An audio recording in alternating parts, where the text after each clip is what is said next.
Hello, this is Jay from TruGuide, and I want to tell you a little bit about uploading content.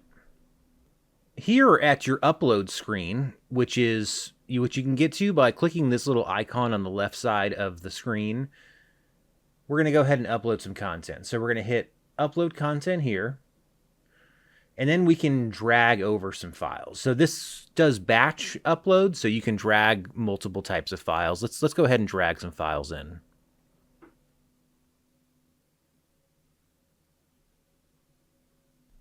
So whenever you upload content, especially on the bulk upload, you'll notice that there is going to be some details that will autofill right away. Now you'll notice that there's settings here on the side. These settings apply to everything that is on this side. So your videos, your text, your audios, anything that can apply to it, it will apply to this, to these. And what I mean by that is that, for example, the cover images, it's not going to apply to the videos because videos don't use a cover image. It is going to apply to this text, though. So this is a nice way to kind of quickly get everything you want in there. If you open up the customization options, you will see that there is customization options you can do for each individual file as well. So here we can add a universal teacher for everything.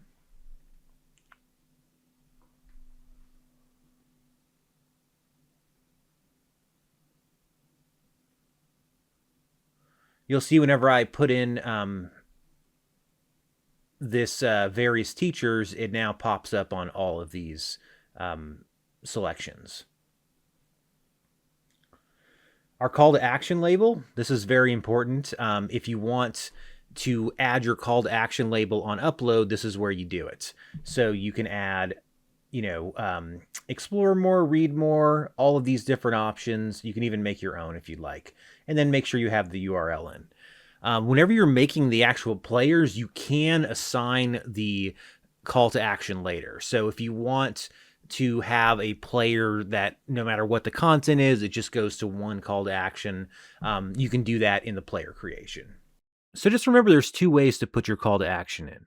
You can apply it to every uploaded title.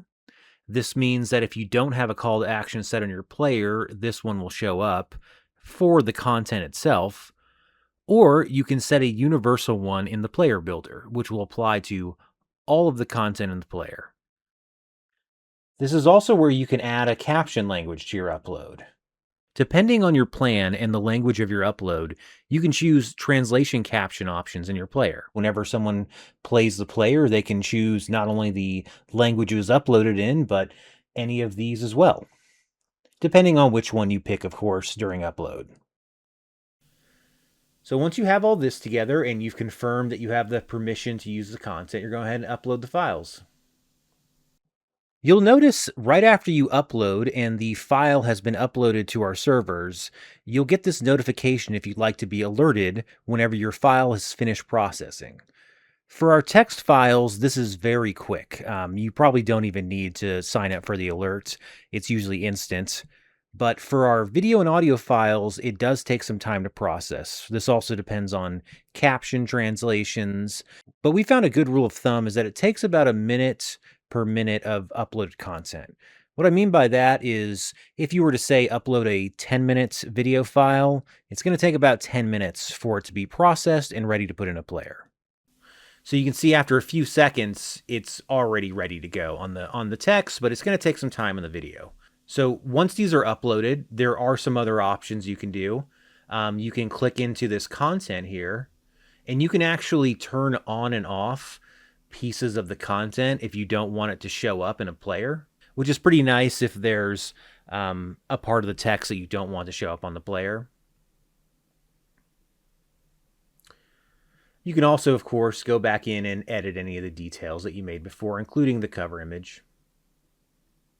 So we're just going to let this process, and then whenever it's processed, we can start making players.